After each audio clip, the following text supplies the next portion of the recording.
Hello, my fellow fallible human. Welcome to the Red Roof Recovery Show. My name is Tanya McIntyre, and I am joined by my beautiful husband of a long, long time. We're celebrating 32 years together very soon in 2023.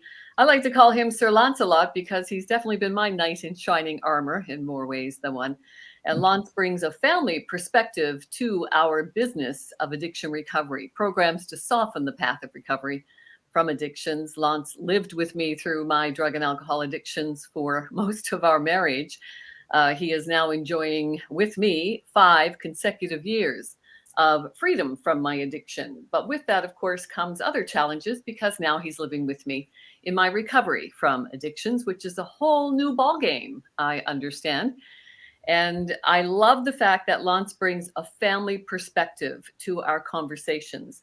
So when we do get together, we are having some insightful conversations from both sides of this spectrum, this complex condition of addiction, which is definitely a global epidemic, to say the very least. Lance, thanks for being here, sweetheart. You're welcome, love. I don't think I would have continued doing these podcasts if you hadn't joined me. It's one of the most anxiety creating things on my agenda. I procrastinate around it a lot. So I'm grateful that you have not only joined me, but you are my accountability partner to get her done. Well, I think that, you've done TV and everything like that, and radio and other stuff when you were in the midst of your addiction. And part of the coming out of addiction is opening yourself up to the feelings that you suppressed, anxiety and performance anxiety, approval addiction. Yeah, the fear of being judged by other people. And, yes. So I can understand why you have trepidations. Not unlike what most people experience. I talk to a lot of people who actually express admiration for seeing me. And that means a lot to me because, I feel the fear and I do it anyway, which is what I try to practice what I preach, because I'm always telling people, feel the fear and do it anyway. Walk into that fear, walk through it. And, that takes a lot of peer support. So thank you, sweetheart. And that's called courage. Well, it's certainly taken a lot of courage for people to step up to the plate to say, I want to make a change. That's probably the most difficult thing to do in life, is say, I'm ready to make the change. As you knew, sweetheart, I went into a rehab in 2009 when we were living in Spain, 30 days in a rehab based on a 12-step model of recovery. Without question, it saved my life. I don't think I'd be alive doing this today if I hadn't made that step. However, obviously I wasn't ready, because then I relapsed every year for the next 8 years while attending 12-step meetings. That's not the fault of the program. That is my inability to accept this complex condition that I'm living with. And it took me 8 years of experience, relapsing, learning opportunities for me to finally reach a point where I was ready. And, that is different for different people. And even though with our intake form, the questions that we put people through when they're applying for our 1-week residential program, because I still believe that recovery doesn't take a long time. It takes a persistent willingness to exert consistent efforts to help yourself. And sometimes we're just not ready. Mm-hmm. And getting ready is that's an individual path that's going to be different for everyone. So today we're talking about codependence again, because we only scratched the surface of that huge topic, talking about codependence. We've been together for 32 years. And, I think every relationship has an element of codependence for sure. The longer that we've been together, I'm sure those dynamics have evolved for good or bad. I guess if the relationship is still working in a healthy way, is it a bad thing? No, it's not. Everyone, as said in the previous podcasts, we all have strengths and weaknesses. And if you can find someone that complements you, he has the strengths where your weaknesses are, that's fantastic. And is that codependence? for sure, because you're giving up some autonomy over what you do to the other person because they're just better at it. And we do that in life anyway. You know, give it a job, so relationships with other people. If you're on a sports team, at 5'7", 5'8", would you be able to play a point guard in a basketball team? But you wouldn't expect to be like the point guard, because the point guard's always a lot taller. So we all give up responsibility for people who can do things better. In a relationship, in a good relationship, we do that, and we don't resent the fact that there's the key. If there's some resentment growing, you're going in the wrong direction for sure. Yeah. So today I want to talk about the blame and shame game that a lot of people get into.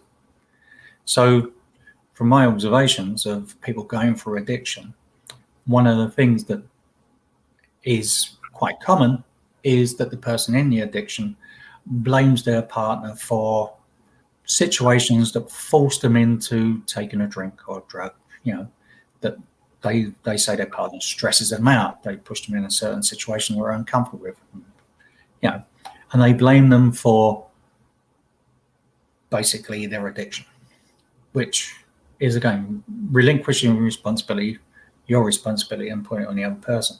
And from the support person, there's a tendency to blame and shame the other person, and we try and shame the person with addiction into giving up because it doesn't fit with our view of what our relationship should be. You're doing this, and you should stop.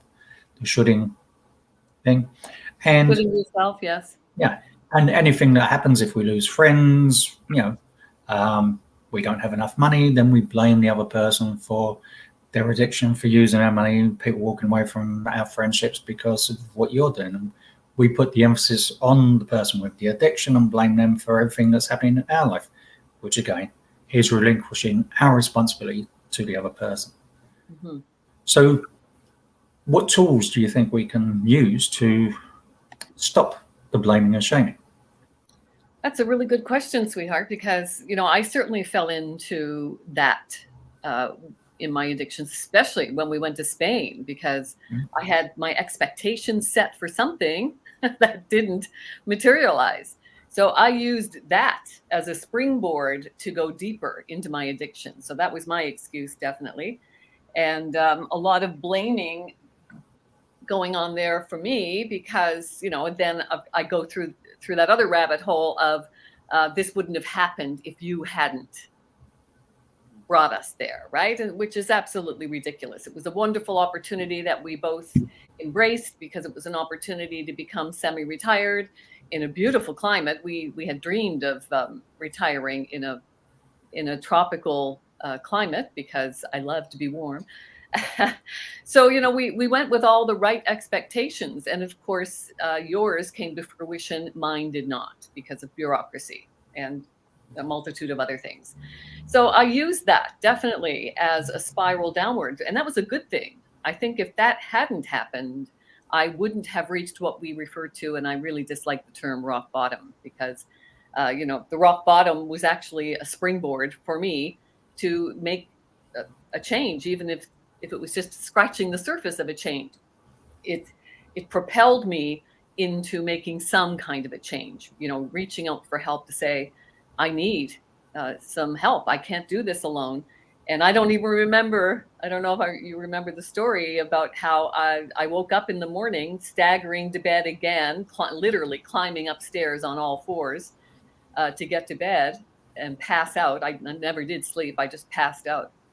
And in the morning, when I woke up with a hangover, as I always did, and I was having my first drink of the day, vodka and orange juice, because I would appease myself with the orange juice, justifying that it was okay to have it in the morning.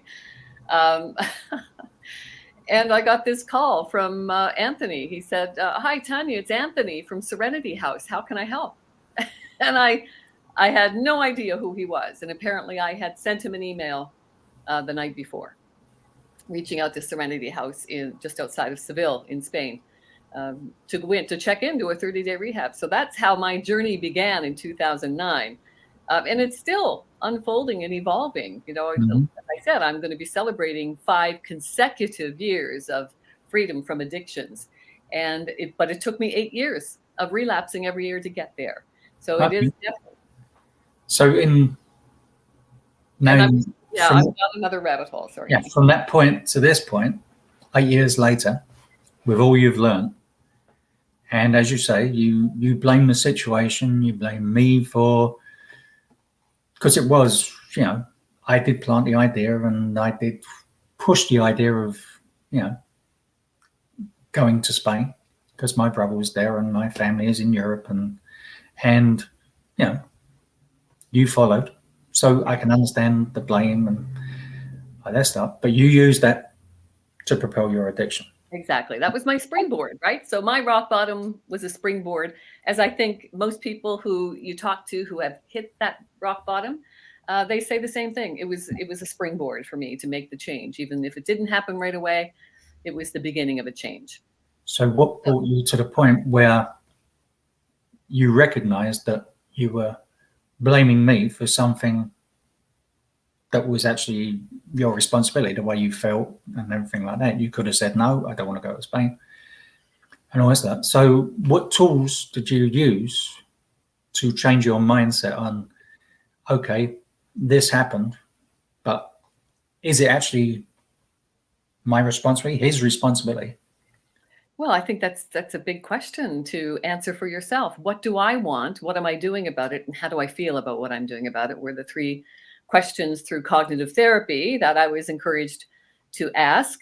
And when I started to sit and contemplate my feelings and, my own sabotage in my own life, then I needed to make a decision. Am I going to do the work to make the change? And, that's, again, an evolvement, I think, that continues. What continues to motivate me to remain free from addiction? I keep doing the work. I have a persistent willingness to make that consistent effort to help myself, and it's a daily effort. From the moment my eyes open, the journey begins again for another day, and I still go to 12-step meetings. I love the peer support and the snappy slogans, right? One day at a time, take what you need and leave the rest. You don't have to buy into the powerlessness and higher power and God. Just make it what you need it to be if you can find the right group. Luckily, I'm in a little town in Ontario now, and I've found the right group. It's great peer support, and it works for me. So find what works for you. I always say the key, it's one of my favorite acronyms. Keep educating yourself. Keep looking for something that you're going to be able to sustain, something you're going to do every day to maintain your freedom from harmful substances and behaviors.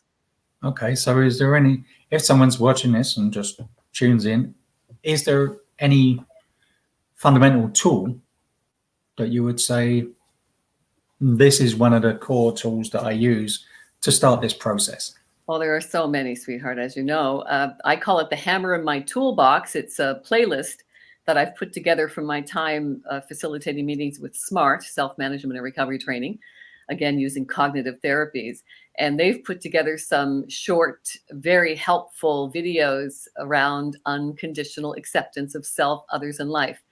And that playlist you can find on our YouTube channel. So just do youtube.com at Red Roof Recovery and look for that playlist of unconditional acceptance. I watch those short videos on a regular basis, and it helps me to appreciate that that unconditional acceptance of myself, of others, and life is key for me to remain free from addictions. And I think also it helps people who are living with people with addiction, to do the same thing, to look at themselves and realize that, we have a choice. We can participate and blame the other person for our life, and because they're doing this, our life is not what we want, or we can accept that we can, what is it you say, accept it Change it, or leave it. If you can't accept it, change it. If you can't change it, leave it. There you go. Like the And I Buddha think, said that 2,500 years ago. And I think it's as true today as it was then. It certainly is. So thanks for being here, sweetheart. And thank you for hanging out with us for a few minutes of your day. Remember, there is great power in knowing that the only thing we can control in life is ourselves. And let's remember to be gentle with ourselves. A nice, healthy discipline, but still be gentle with ourselves. Our inner child can always use a little bit more love. May the force be with you. And remember, you are the force.